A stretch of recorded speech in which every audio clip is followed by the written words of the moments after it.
Good morning! I-discuss ko naman ngayon ang mas malaking kitaan sa AIM Global. You know what guys?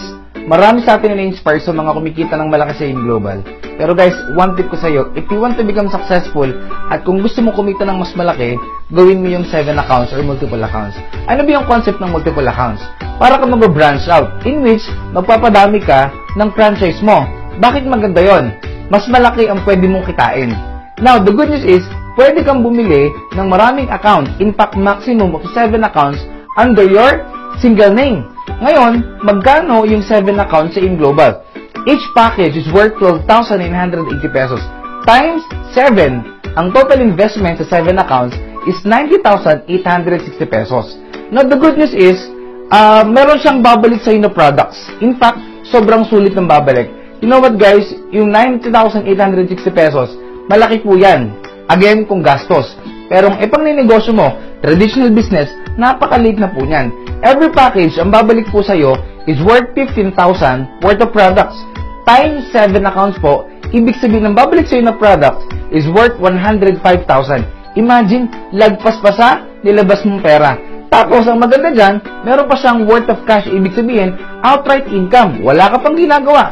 Doing nothing, may income ka kagad. Magkano po yan? 16,000. Therefore, 105,000 worth of products plus 16,000 worth of cash.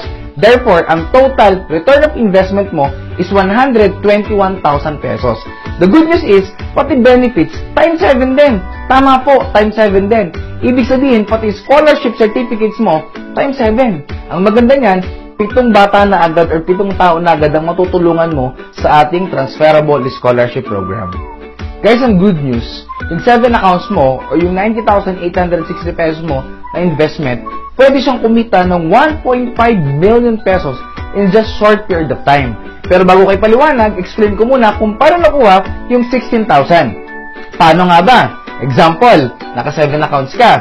Ikaw to, U1, U2, U3, U4, U5, U6, U7.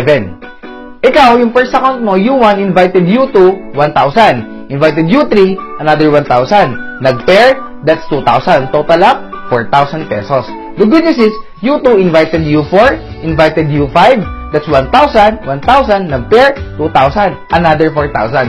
U3 invited U6 and U7, 1,000, 1,000, 2,000, total of 4,000. Therefore, si U1 may 4,000, plus U2 may 4,000, plus U3 may 4,000, total of 12,000. The good news is, nag-match pa si U5 at U6, that's another 2,000. Si U4 and U7, nag-match, that's another 2,000. So, total of 4,000. Therefore, 12,000 plus 4,000, total, kumita ka ng 16,000. Imagine, work and define business, wala ka pang ginagawa, kumita ka na agad ng 16,000. The good news is, paano kumita ng 1.5 million dito sa 7 accounts? Ang kailangan lang, first step, kailangan mo mag-invite ng 8 tao na katulad mo. Katulad mo na magsi-7 heads. Katulad mo na may pangarap sa buhay. Katulad mo na negosyante. Guys, yung 8 na nag-join sa'yo, na nag-7 accounts, ilalagay mo yan under ni U4, U5, U6, at U7. Guys, imagine, 7 sa left ni U4, 7 sa right ni U4. Therefore, 7 times 2,000. Total, U4 kumita ng 14,000 pesos. The good news, si U5, ganun din. 14,000. Si U6, 14,000. U7, 14,000. Ito po yung maganda. Si U2, magkano kinita niya? Ibig sabihin, si U2, meron siyang 14 sa left, 14 sa right, 14 times 2,000. U2, kumita ng 28,000. Same thing with U3. 14 sa left, 14 sa right, the same thing, 28,000 din. Now, the good news is, yung U1 mo, yung top account mo, ilan yung total, yung left and right niya? 28 sa left and 28 sa right. Therefore, U1 kumita ng total of 56,000 pesos. Guys, imagine, yung first level mo, si U4, U5, U6, and U7, kumita ng tag 14,000. Si U2 and U3 kumita ng tag 28,000. At si U1 kumita ng 56,000. Total, yung kinita lahat ng 7 accounts mo is total of 168,000 pesos. Kaya sabihin na lang po natin, nakuha nyo po yung 8 downlines ninyo or 8 invites ninyo in just 1 or 2 months. Guys, ito po yung maganda. Second step, kapag nakuha mo na yung 8 na nag-7 heads mo, second step is tutulungan mo sila or tuturuan mo sila makakuha din or makapag-invite din ng 8 na mga 7 heads katulad ng ginawa mo. Guys, imagine, example, ito taga-Canada. Nakapag-invite siya ng 8 din na mga 7 heads katulad ng ginawa mo. Guys, same thing, same time frame, 1 to 2 months. Guys, imagine, itong taga-Canada na nakuha mo, kikita rin siya ng 168,000. Guys, ibig sabihin, yung 8 na nakuha mo na nag-7 heads, kapag sila nakakuha din ng tagwa 8 na nag-7 heads, therefore, even sila, tagwa 168,000 pesos din.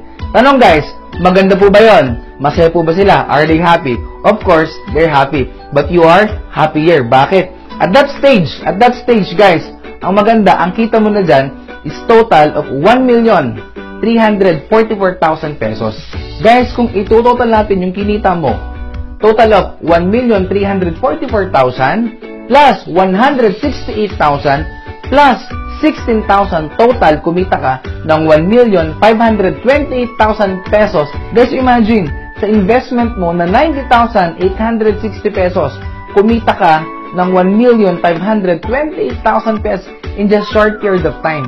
Saan ka makakita ng negosyo na ang lit-lit lang ng kapital pero pwede kang kumita ng napakalaki?